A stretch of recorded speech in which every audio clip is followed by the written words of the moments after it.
Can I ask y'all something? Who?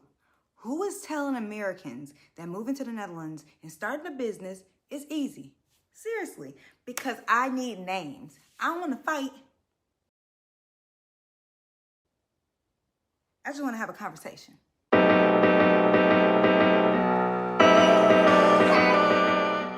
All over the internet, people have people believing all you have to do to move here is to register a business, open up a bank account, and now you're an international CEO.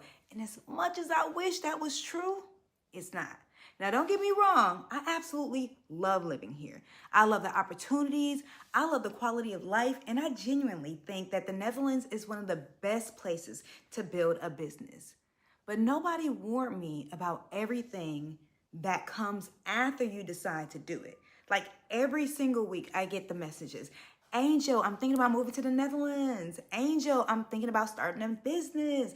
Angel, I heard Americans have some special visa. And every single time I ask them the same questions. Okay, like, what is your plan? Then I start asking more questions like, do you know what the DAFT Visa is? Do you know what the DAFT is? Do you know what a KVK is? Have you looked into the health insurance? Do you know how opening your business bank account works? Are you considering getting an accountant, or have you started doing your homework there? Do you know about the taxes and how they work here? By the fifth question, everybody's face starts looking the same. Huh? What? Nobody told me I had to do all of that. So that's why we're here having this conversation today. Not because I want to scare you. Actually, it's the opposite. I wish somebody would have sat me down before I moved here and said, Angel, you're going to be fine, but here's the order everything happens in. Because that's really the problem. It's not that starting a business here is impossible. It's that nobody gives you the roadmap. Everybody tells you the destination. Nobody tells you how to get there. And trust me, okay? Trust you, me, okay? Those are two completely different conversations. So if you've been thinking about moving to the Netherlands, or maybe you've already packed your bags, or maybe you're sitting in America right now watching YouTube videos trying to figure out if this whole thing is actually worth it, pull up a chair. Because today, I'm going to tell you everything I wish someone had told me. Hi guys, my name is Angel. I'm founder and CEO of Rights, Resumes, and Connections, or W.R.A.C, and welcome to the Dutch Recruiter's Chair. Let's talk about what nobody warned us about. Now, looking back now, I realize that nobody actually lied to me. They just didn't tell me the whole story.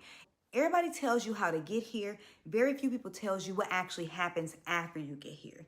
And that's where the DAFT comes in. And if you're an American watching this, that's one of the biggest advantages you have. It's something called the Dutch-American Friendship Treaty, or DAFT, agreement between the United States and the Netherlands that allows eligible American entrepreneurs to apply for residence while they're operating a business here. And honestly, that's one of the many reasons there's so many Americans that started looking into the Netherlands in the first place.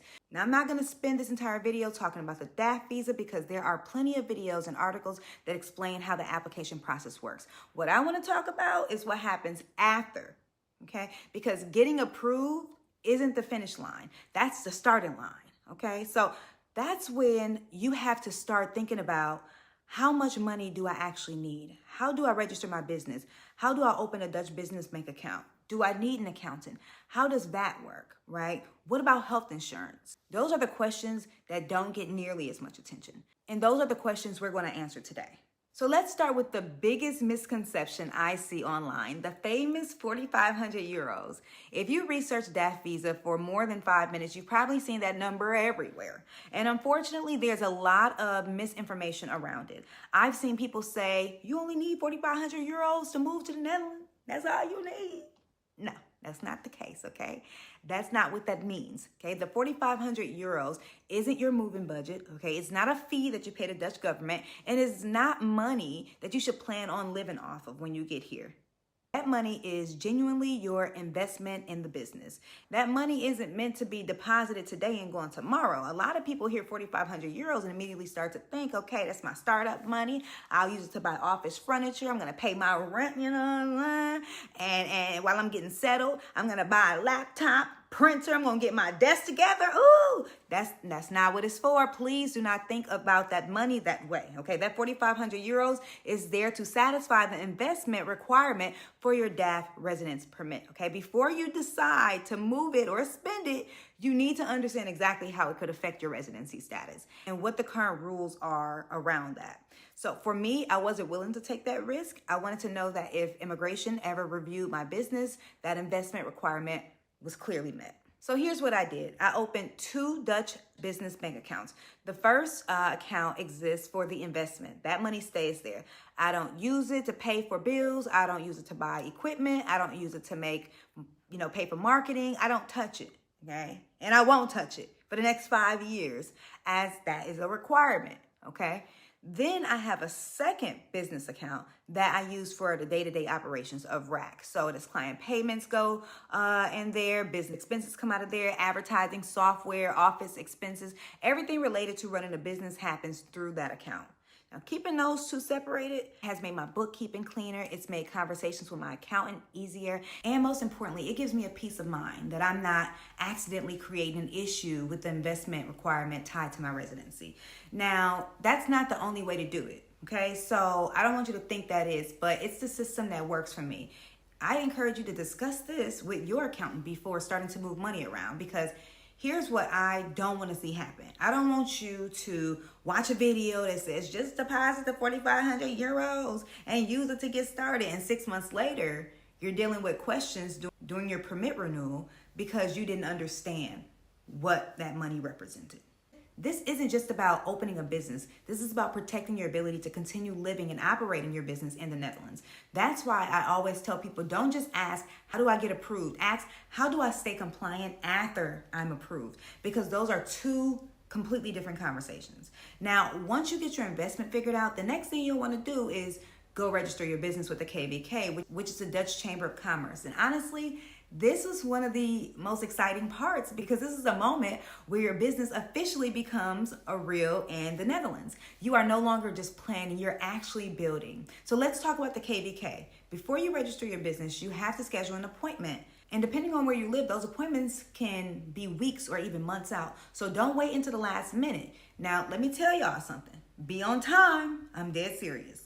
Them people do not play about their time. They don't play like how we play in the US of A with our time, okay?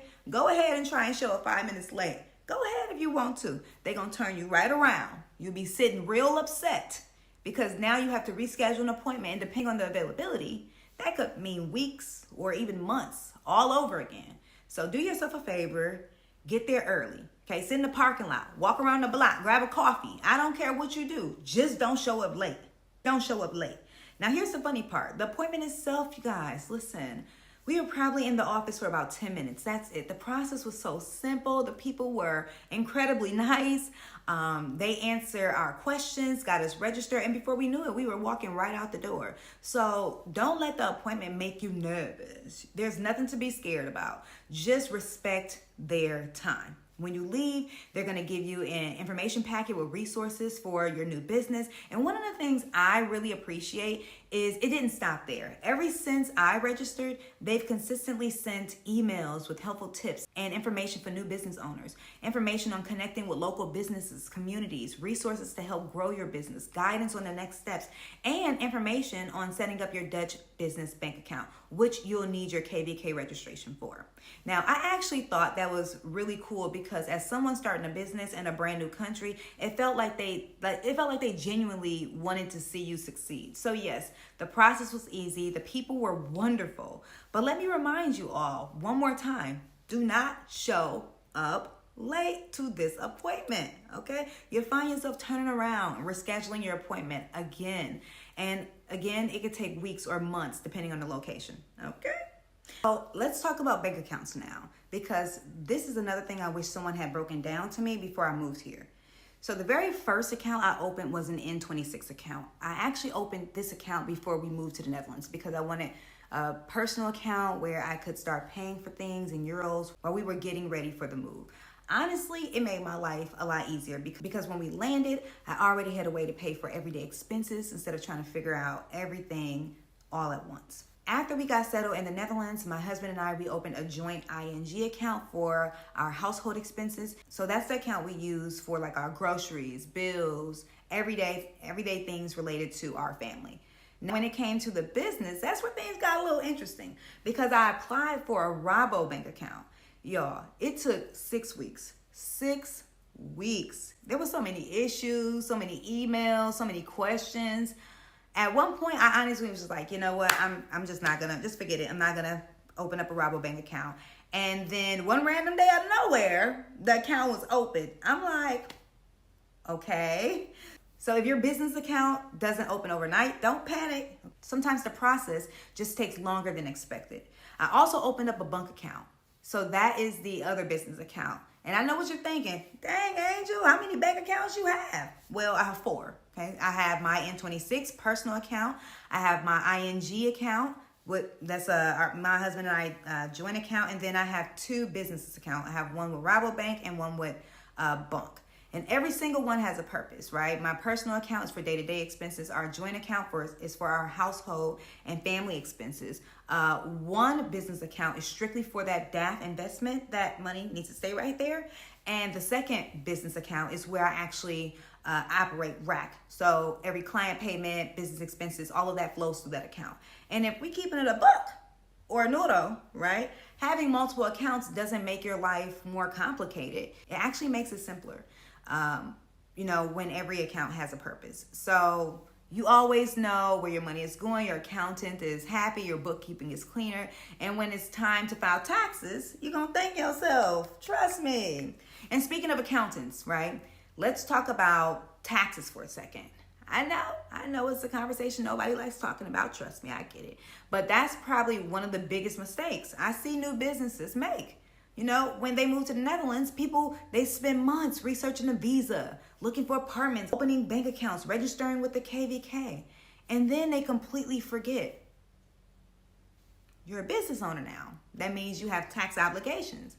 And I'm only telling you this so that you don't come here and end up back there. Okay? So for example, let's say you register your business at the ending of April. Because taxes are filed quarterly, you can find yourself filing your very first tax return just a few weeks later. Think about this. You barely unpacked your boxes. You're still trying to figure out where everything is. You're still learning completely different systems. And now it's already time to file taxes. Nobody is going to send you a text message or give you a phone call. Nobody is going to send you that reminder, right? That's your responsibility as a business owner. Now, could you do it yourself? Absolutely. And some people do. But for me, having an accountant was one of the best decisions I made. Not only do they keep me on track with deadlines, but they also make sure everything is filed correctly. And here's a perfect example. The first quarter, I actually paid more taxes than I needed. And because I had an accountant reviewing everything, they caught it. And I actually ended up with a refund. Okay, whoop, whoop. So without them, I probably wouldn't have known. That's when I realized an accountant isn't just an expense. Sometimes they're actually saving you money. And more importantly, they're giving you a peace of mind, okay? Because the last thing I want to be doing is wondering if I filed something incorrectly that could create problems later. And to keep it real, I have an MBA in finance and a bachelor's degree in accounting. So just because you can figure everything out on your own doesn't mean that you have to. Sometimes the smartest business decision you can make is knowing when to bring in an expert. Now, before we wrap up today, I want to bring the conversation back to protecting your business. Yes, business insurance. I'm going to be the first to admit, when I was getting everything together, insurance wasn't exactly on the top of my list. It definitely was not. I was thinking about my visa, my KVK appointment, my bank accounts, my clients, growing rights, resumes, and connections. But insurance, it honestly wasn't something I was focused on. But here's what I've learned. As a business owner, it is your responsibility to understand what insurance your business needs. And depending on the type of business you have, there may be different insurance requirements or protections that you should have in place. Because the last thing you want is to find out you needed insurance after something's already happened. That is a very expensive lesson. So my advice, have the conversation early. Talk to your accountant. Talk to an insurance advisor. Ask them, based on the type of business I own, right? What insurance should I have? Don't assume, don't guess, and don't wait until it's too late because you've already invested so much into building your business, so please protect it. When my family first decided to make the move to the Netherlands and expand rights, resumes, and connections internationally, I thought the hardest part was going to be getting here, getting the visa, opening the business, learning a new country. But looking back, starting a business in the Netherlands has been an incredible experience. Has it been perfect? Absolutely not. Has there been a learning curve? Absolutely so. But every single challenge has taught me something. And listen, I understand there is a lot of information out there. It truly is. But it's scattered. You'll find one piece on a website, another piece on Reddit, another piece on a Facebook group, something in a YouTube video, something in another YouTube video. And before you know it, you got 20 tabs open trying to piece together the puzzles. And I was fortunate in this realm because my husband had already gone through a lot of this. So I wasn't trying to figure everything out completely on my own. But I also realized not everyone has someone sitting next to them saying, hey, babe, don't forget about your quarterly taxes. Or Angel, don't touch that 4,500 euros until you understand the rules. Or make sure you get that accountant lined up early, girl. And that's the reason why I wanted to make this video, because I wanted to share what we've learned along the way. And if I can help somebody else's journey a little less confusing, a little less chaotic, then that's a win for me. So if you're thinking about starting a business in the Netherlands, don't let this video scare you. Let it prepare you. Okay? Because despite all the paperwork, all the appointments, the learning curves, and the little things that nobody seems to put in one place, okay? I hope this video helped you understand that it's absolutely possible, but it's also something that you should prepare for. So do your research, ask questions, find a good accountant, build relationships, and most importantly, don't be afraid to take the leap. Because despite all the challenges, expanding W.R.A.C here in the Netherlands has been one of the best decisions I've ever made. So if you found this video helpful, do me a favor, hit the like button, subscribe if you're thinking about moving to the Netherlands, starting a business abroad, or you just enjoy hearing the real side of this journey. And let me know in the comments as well, because that's where the real journey begins. From the Dutch Recruiter's Chair, I'm Miss Angel. I'll see you in the next one.